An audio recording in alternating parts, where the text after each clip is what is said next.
1989년 부산 동의대에서는 안타까운 사건이 있었습니다.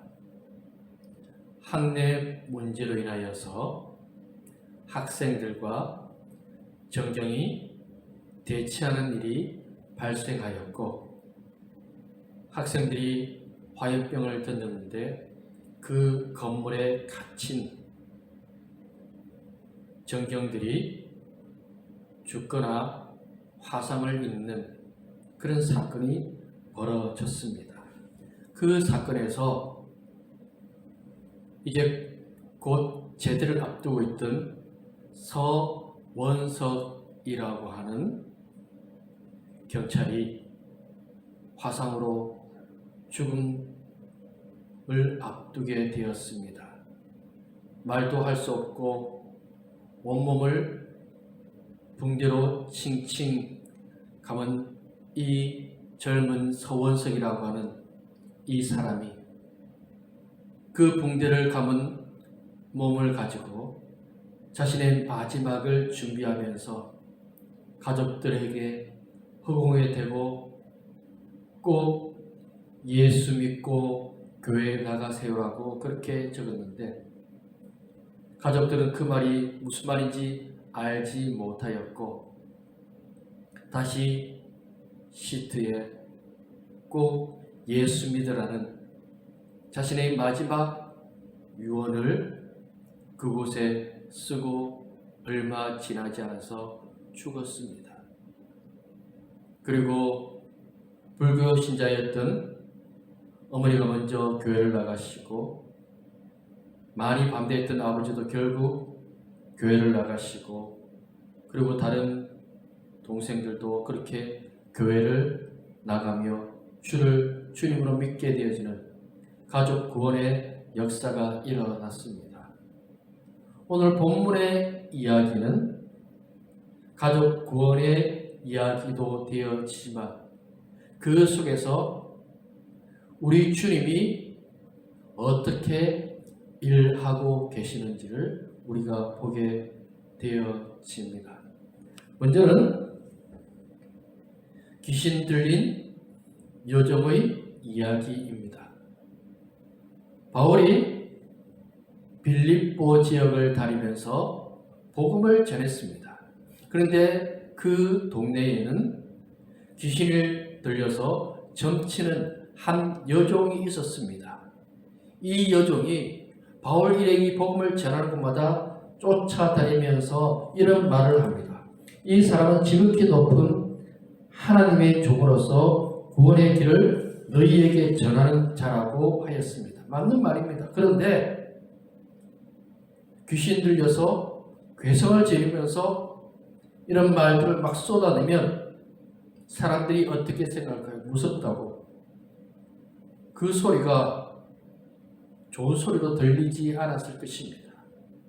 계속해서 바울 일행이 복음을 전하는 곳에 그런 말들을 했고, 결국 바울이 점치는 여인에게 있는 귀신을 쫓아내었습니다. 이 여인이 이제 귀신에서 자유를 얻게 되었습니다. 문제는 그 다음에 발생합니다. 이 사건으로 돈벌이를 할 수 없게 된 여종의 주인들이 바울과 실라를 고발하여서 때리고 감옥에 가두는 어처구니 없는 일이 발생합니다. 이 사건에서 문제는 크게 두 가지입니다. 먼저는 이 동네 사람들이 귀신 들린 여종과 같은 이런 사람들을 통해서 점을 치고 있었습니다. 무속신앙, 그리고 어떤 귀신에 사로잡힌 그런 삶을 사람들은 쫓아가고 있었습니다. 그들이 귀신이라고 말하는 이것도 그리스 로마 신화에 태양신인 아폴로에게 죽임을 당하는 큰 뱀 또는 용이라고 하는 피톤입니다. 그런 잡신에게 자신들의 미래를 맡기고 자신들의 소원을 구하고 그렇게 살아갔던 사람들이 많았습니다. 우리나라도 마찬가지입니다. 우리 동네만 해도, 우리 부산 땅만 해도 곳곳에 점집들이 넘쳐납니다. 무당집들이 있습니다. 그 무당들 이름이 얼마나 화려합니까? 장군도 있습니다. 대감도 있습니다. 선녀도 있습니다. 우리나라는 이상하게 계룡산에서 전기를 받아서 무당되었다고 하는 사람들이 많이 있습니다. 그런 지역의 신들을 모시고 있는 사람들, 그리고 그들을 찾아가서 자신들의 미래를 맡기는 사람들, 결혼하는 짝에 대해서 궁금하면 그 사람에 대한 사주를 보고 궁합을 봅니다.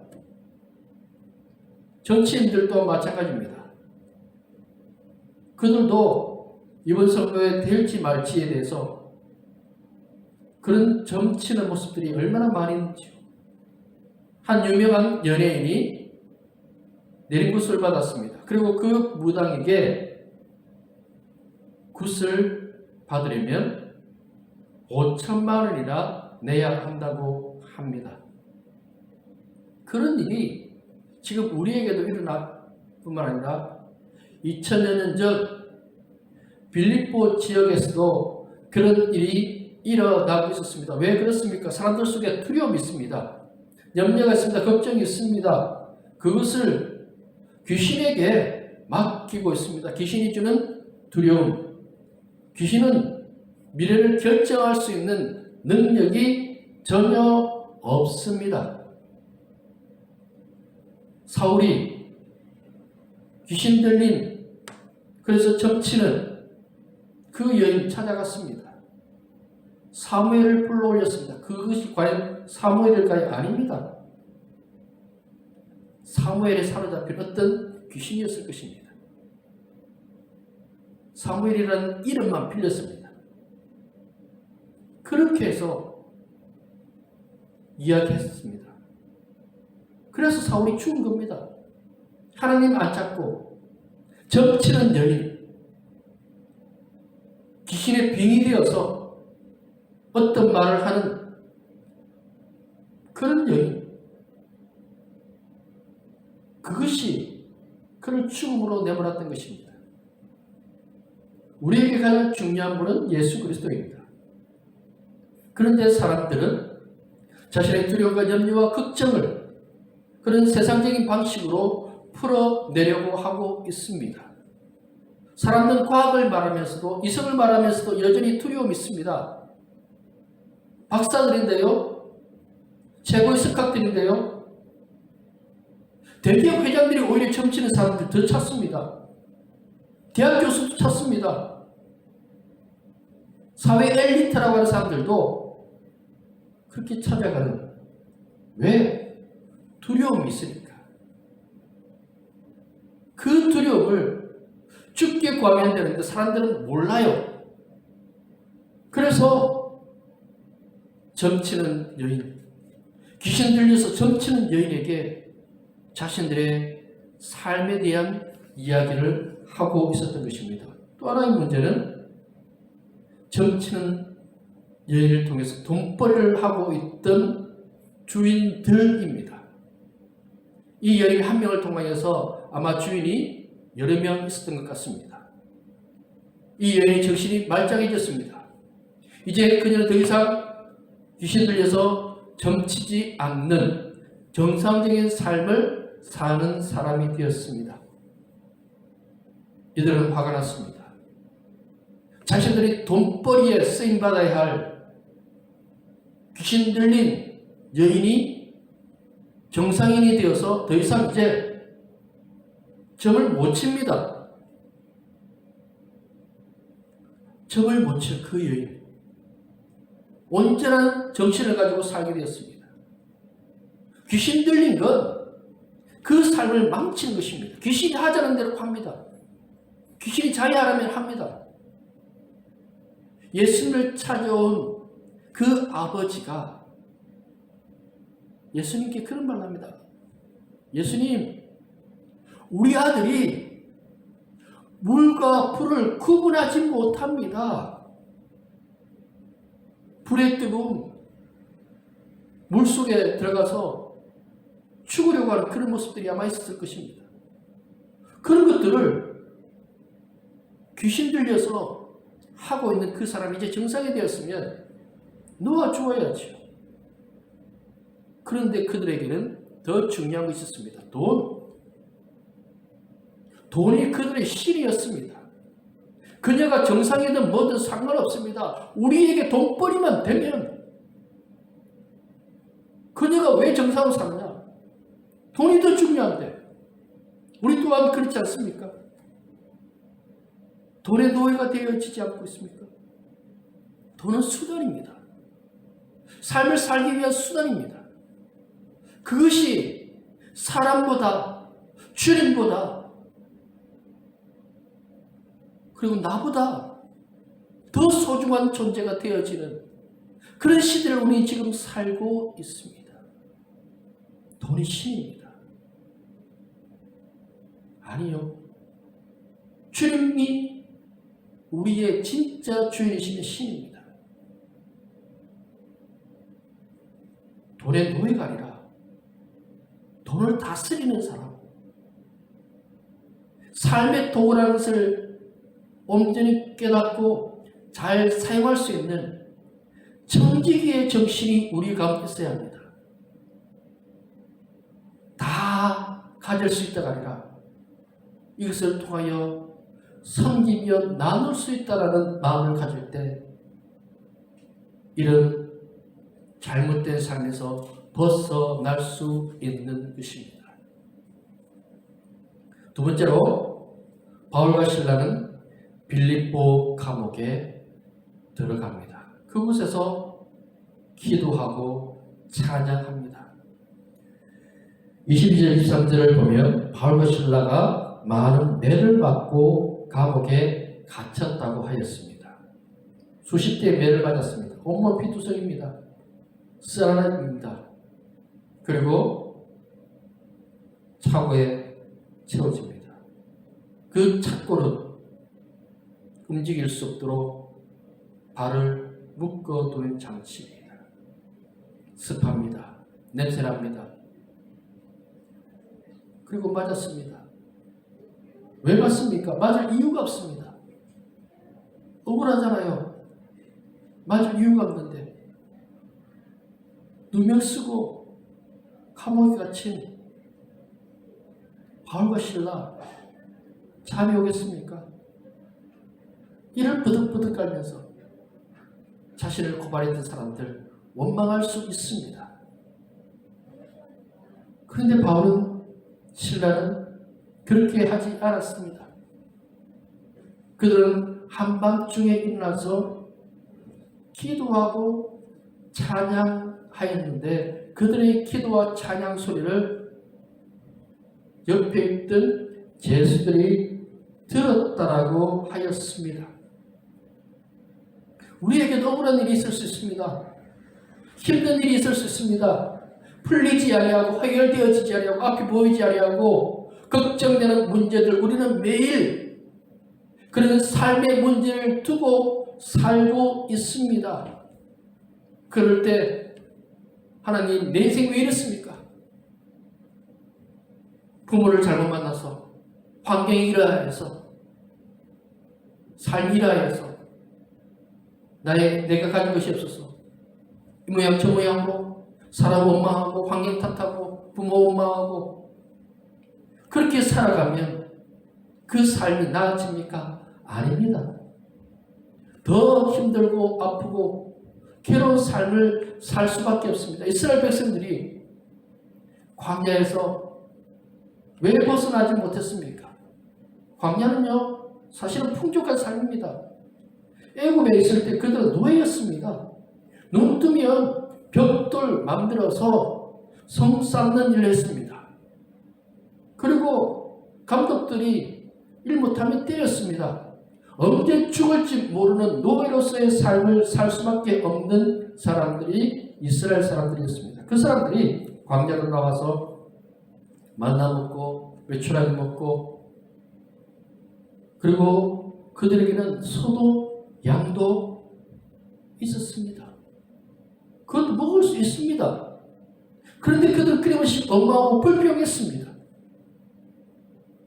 그냥 원망과 불평이 일상입니다. 있음에도 불구하고 없다고 합니다. 왜 없습니까? 있는데 조금 적으면 적은 그 속에서 하나님의 은혜를 발견해야 되는데, 원망과 불평만이 그 인생을 힘들게 하고 붙잡는 그런 모습들 얼마나 많이 봤는지 모릅니다. 그런데 바울과 실라는 기도했습니다. 하나님이 그 삶에 함께하여 주실 것을 기대하면서 기도했습니다. 기도만 했습니다. 찬양했습니다. 하나님을 경외했습니다. 하나님을 높였습니다. 하나님이 내 삶에 함께하시고 하나님이 영광 받으시고 하나님이 도우시고 하나님의 은혜가 넘쳐날 것을 찬양했습니다. 우리의 삶에 다시 기도와 찬양이 회복되어지기를 원합니다. 다윗이 광야에서 그 고단하고 아픈 시간을 이겨낼 수 있던 것이 기도와 찬양입니다.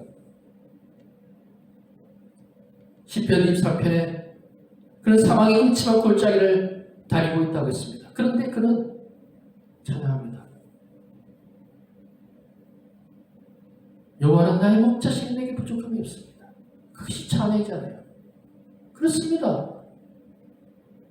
주님은 나의 목자십니다. 주님은 지금 이 감옥에 있는 나, 고통 속에 있는 나의 친구가 되어 주십니다. 내 삶의 전부가 되어 주십니다. 주를 찬양합니다. 주를 경배합니다. 찬양은 곡절은 기도입니다. 기도 잘못하면 찬양하면 됩니다. 음정박자 좀 틀리면 어떻습니까? 주님을 기억하면서 찬양합니다. 수많은 찬송가를 지은 크로스비는 앞이 보이지 않는 맹인이었습니다. 의사의 잘못된 수술을 인해서 그 눈을 보지 못하게 되었으나 평생 하나님을 찬양하는 사람으로 살았습니다. 그렇게 찬양했더니 주님이 일하시기 시작하십니다. 그렇게 밤중에 일어나 기도하고 찬양했더니 옥토가 흔들리고 옥문이 열리고 그들의 발에 채워져 있던 착고가 풀어지는 놀라운 기적이 일어났습니다. 우리 주님이 그렇게 만들어 주십니다. 살아 역사하시는 주님, 주님을 찬양할 때 놀라운 일이 일어나게 됩니다. 여호사밧이 전쟁터에 가는데 앞장서고 간 것이 찬양팀이었습니다. 찬양대가 먼저 하나님을 찬양하고 군사들이 갑니다. 하나님 이기기 만드실 것을 믿었거든요. 찬양이 사라졌습니까? 다시 회복하시기 바랍니다. 주님은 찬양을 받으시기에 합당한 분이십니다. 주를 높이고 주님의 위대하심을 찬양하고 경배하기 시작할 때 놀라운 역사가 우리 가운데 분명히 일어나게 되어집니다. 찬양하시기 바랍니다. 주님을 찬양해 보십시오. 주님을 찾으십시오. 주님께 구하면 지금 우리가 있는 이곳이 감옥이라 할지라도 그 감옥이 풀어지고 열리는 놀라운 기적의 역사가 일어나게 되어집니다. 찬양이 무엇입니까? 기도가 무엇입니까? 주님이 살아계신 인정하는 것입니다. 주님이 행하실 것에 대한 소망을 가지는 것입니다. 주님은 우리에게 놀라운 일을 행하시려고 준비하고 계시는데 우리가 준비되어지지 않아서 이 주님의 기적에 참여하지 못하는 사람이 되고 있지는 않죠. 주님의 이름을 부르기만 하면 됩니다. 나의 하나님, 나의 하나님, 나와 함께 하신 하나님. 그러면 됩니다. 그러면 하나님이 우리 가운데 함께 하시고 역사하여 주십니다. 마지막으로 이 사건이 일어났을 때 간수의 가정이 구원을 받습니다. 감옥문이 열려 있는 것을 보게 된 간수가 죄수들이 다 도망간 줄 알고 죽으려고 하였습니다. 그 모습을 본 바울이 우리가 다 여기 있으니 그대로 있으라고 합니다. 그리고 그 죽음을 멈추게 하였을 때 간수가 어떻게 하여 구원받겠습니까? 그럴 때 유명한 이 16장 31절 말씀 이르되 주 예수를 믿으라. 그러면 너와 내 집이 구원을 받으리라. 이 말씀을 들은 간수가 바울과 실라를 집으로 데리고 가서 상처를 씻겨줍니다. 그리고 가족들 모두가 세례를 받는 놀라운 일이 일어나게 되어집니다. 이 사건 속에서 우리가 깨달아야 할 것은 바울과 실라가 우연히 감옥에 간 것이 아닙니다. 왜 갔느냐 하면 그곳에 간수가 있었고 또 간수의 가족을 구원해야 하기 때문에 바울의 입장에서 보면 억울합니다. 왜 제가 감옥에 가야 합니까? 그런데 주님은 간수의 가족을 사랑하셨습니다. 그들이 구원받아야 할 사람들이었기에 예배된 사람들이었기에 주님이 바울과 실라를 감옥에 가게 하신 것이었습니다. 세상에 우연한 일은 없습니다. 바울이 아시아로 가려고 그렇게 애를 썼는데 못 가게 되었습니다. 자꾸 아시아로 가는 길이 막힙니다. 마게도냐 사람이 우리에게로 건너라는 환상을 보고 갔습니다. 빌립보의 어느 강가에서 주님의 말씀을 전했더니 자주장사 루디아가 그 자리에 있었습니다. 예수님을 영접하였습니다. 예수님을 믿었습니다.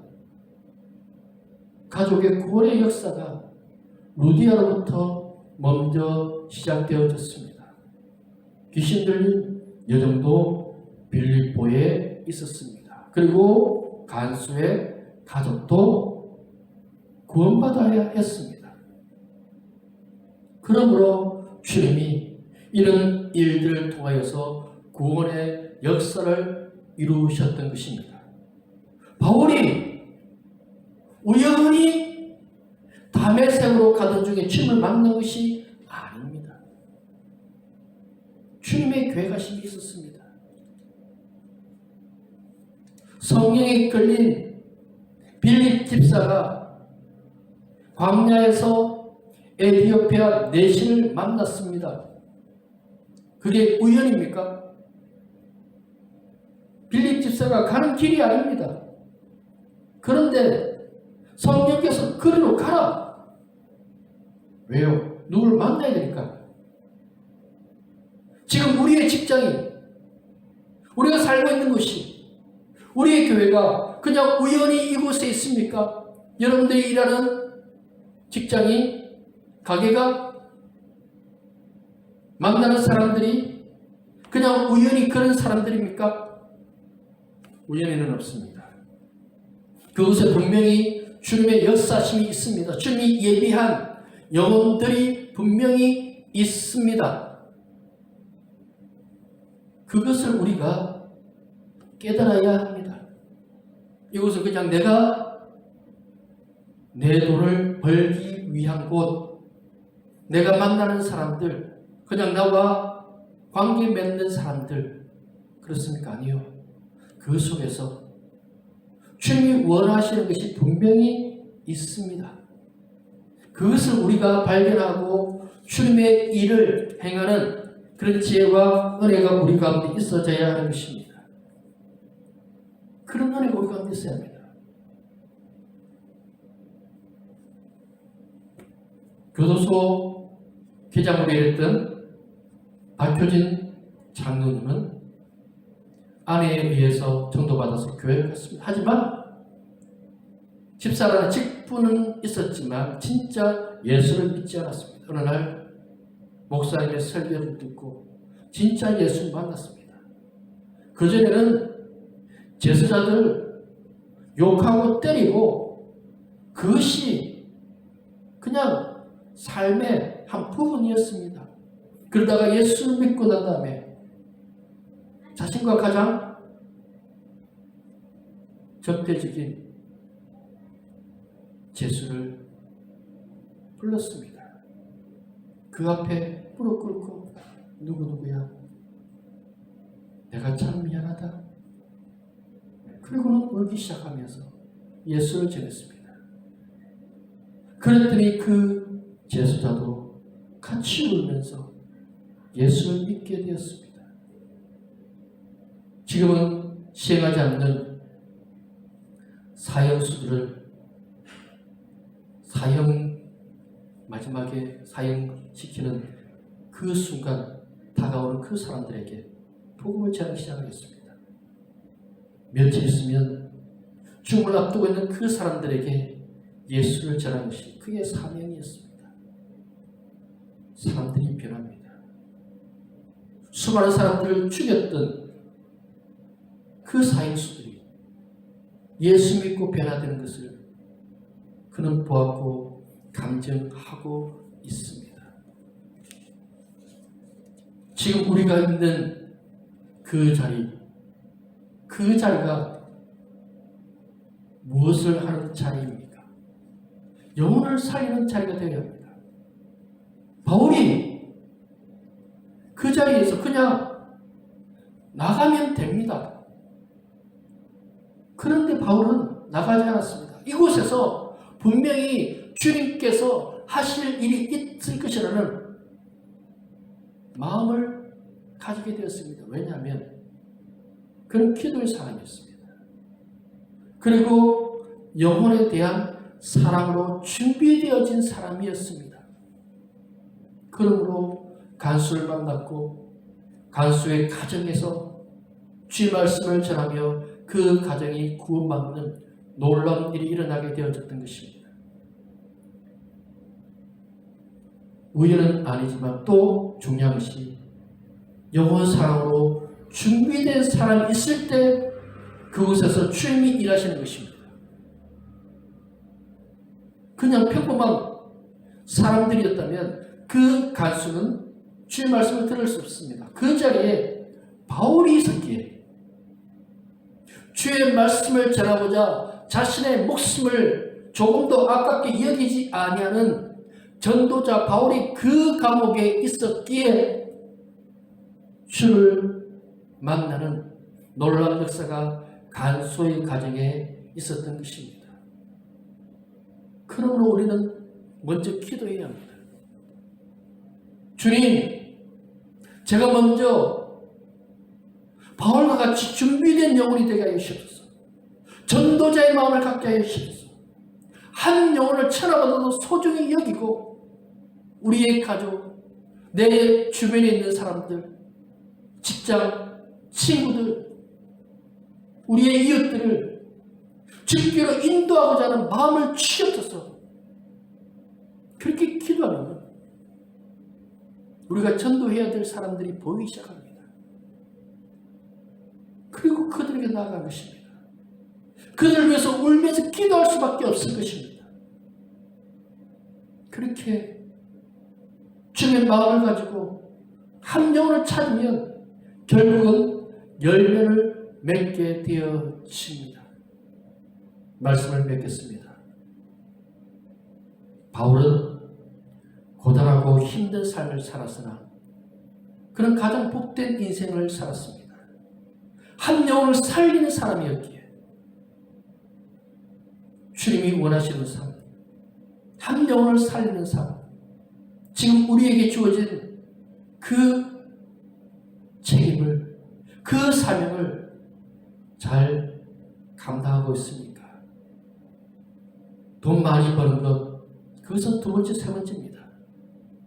한 영혼을 살리는 것, 그것이 첫 번째이며 주님이 우리를 통해서 일하시는 이유가 되어짐을 우리가 다시 한 번 더 깨닫기를 소망합니다. 기도하겠습니다.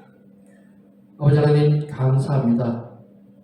바울은 복음을 전하다 귀신 들린 여종을 고쳤는데 매를 맞고 감옥에 갇혔습니다. 그리고 또다시 기도하고 찬양하고 간수의 가정에 놀라운 주의 역사를 또한 증거하는 주님의 일꾼이 되었습니다. 우리 또한 그런 삶을 살기를 원합니다. 세상의 영광이 아니라 주님이 인정하는 일꾼 되기를 원합니다. 주께 영광 돌리는 일꾼 되기를 원하오니 주여 함께하여 주셔서 우리 주변에 있는 수많은 사람들, 우리가 만나는 그들에게 예수 그리스도를 증거할 때 그 마음이 녹아지고 변화되어져서 모두 함께 이 자리에 나와 주를 만나고 변화되어지는 놀라운 구원의 기적의 역사가 일어나기를 소망하니 함께하여 주시옵소서. 우리 마음에 영원 사랑의 마음을 더욱더 뜨겁게 나가시며 이 사명을 우리의 삶이 끝난 그날까지 온전히 충성하며 열매 맺는 삶을 살게 하여 주시옵소서. 예수님 이름으로 기도드립니다. 아멘.